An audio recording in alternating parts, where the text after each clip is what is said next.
নমস্কার বন্ধুরা, প্রাণ গার্ডেনিং চ্যানেলের আরেকটা ভিডিওতে সবাইকে স্বাগত জানাই।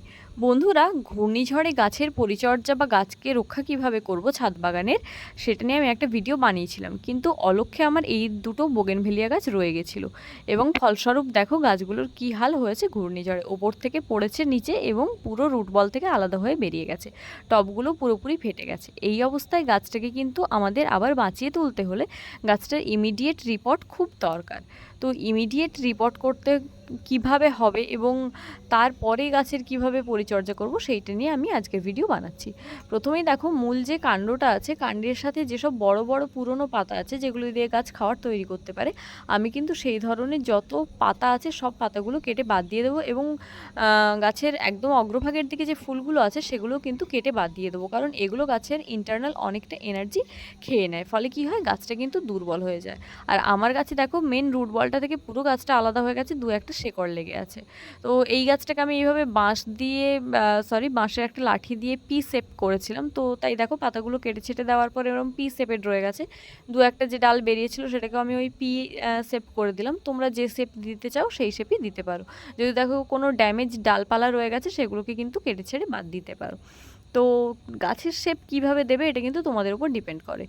আচ্ছা, এবারে আমার যে রুট বলটা দেখো, রুট বল তো কিছু নেই, শুধু এইটুকু রুট জাস্ট আছে। আমি তাই এর ওপর একটু রুট হরমোন লাগিয়ে দিলাম।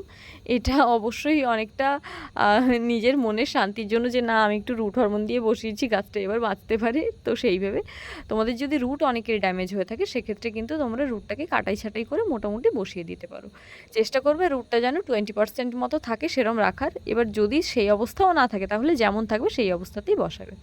তো এইবার আমি অন্য একটা পাত্র নিয়ে নিয়েছি, তাতে কিন্তু বোগেনভেলিয়ার আমি যেভাবে মাটি তৈরি দেখিয়েছিলাম ইতিপূর্বে সেইভাবে মাটি তৈরি করে নিয়েছি।